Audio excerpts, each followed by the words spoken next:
అందరికీ నమస్తే అండి. వెల్కమ్ టు అవర్ నిజం ఛానల్ అండి. నిన్న ఉండవల్లి అరుణ్ కుమార్ పరామర్శ అని అంపటి రాంబాబు దగ్గరికి వెళ్ళి వచ్చి మాట్లాడతాడండి. సోకాళ్ళు మేధావి జగన్ వేసే బిస్కెట్లకి మరిగి ఆయన మాట్లాడే మాటలు చూస్తే చాలా ఇతనా మేధావి అని అనిపించిందండి.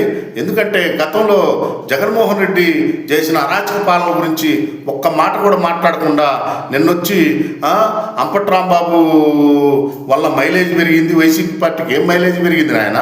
బూతులు మాట్లాడటం, ఇష్టానుసారం మాట్లాడటం మైలేజ్ పెరిగింది. ఆయన ఏమన్నా దేశానికి స్వతంత్రం కోసం వెళ్ళి జైల్లో కూర్చున్నాడా? ఏదన్నా రైతు సమస్యలు లేకపోతే ఏదన్నా విద్యార్థి సమస్యల మీద జైలుకి వెళ్ళాడా? నోరు పారేసుకొని ఇష్టానుసారంగా ఇళ్లలో తల్లుల్ని భార్యల్ని ఇష్టానుసారంగా మాట్లాడితే ఊరుకుంటారా ఉండవల్లి అరుణ్ కుమార్? అది తప్పని ఖండించు. నువ్వు జగన్మోహన్ రెడ్డి కోసం నువ్వు చాలా పోరాడుతున్నావు, మాకు అర్థమైంది ఆ విషయం. ఏంటంటే నువ్వు ఆ రోజున అతను 5 సంవత్సరాల పరిపాలనలో అతను చేసిన ఇసుక కుంభకోణం కానీ, లిక్కర్ కుంభకోణం కానీ, అరాచక పాలన కానీ, దళితుల మీద దాడి కానీ, అనేక 5వ గుళ్ళు మీద దాడులు జరిగిన ఒక్క చర్య లేకుండా అతను చేసిన పరిపాలన కానీ అన్నీ తెలిసి కూడా నువ్వు జగన్మోహన్ రెడ్డి వేసే బిస్కెట్ల కోసం మరిగి నువ్వు మాట్లాడటం చాలా హాస్యాస్పదం ఉంది. ఉండవల్లి అరుణ్ కుమార్, నువ్వు పెద్ద సైంటిస్టు, మరి వచ్చి లో ఫ్యాట్ అంటే ఫ్యాట్ లేనంట. నేను పెద్ద సైంటిస్ట్ కదా, ఆకాశం నుంచి ఊడిపడ్డ సైంటిస్ట్ కదా, ఏమీ ఫ్లాట్ లేదు అని నిర్ధారించి చెప్తాడు ఈ సోకాళ్ళు మేధావి. ఇదే మేధావి మళ్ళా కేసీఆర్ దగ్గర పోయి మంతనాలు జరుపుతాడు. నిజమైన ఆంధ్ర ద్రోహి ఇలాంటి ఉండవల్లి అరుణ్ కుమార్. ఆ రోజు చెప్పవే 3 రాజధానులు ఏంద్రా పిచ్చోడా, భారతదేశంలో లేదని మాట్లాడావా? ఏ రోజైనా మాట్లాడవు.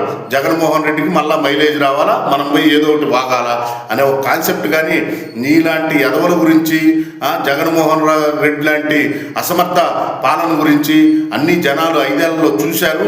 ఆ పరిపాలన మళ్ళా మనకొద్దురా, ఈ రాక్షస పరిపాలన, ఈ కలి పరిపాలన మనకొద్దురా అని 11 సీట్లు పరిమితం చేశారు.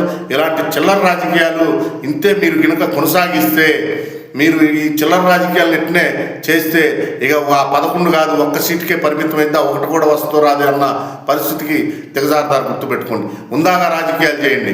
అసెంబ్లీ జరిగింది, 10 నిమిషాల్లో బయటకు వచ్చావు.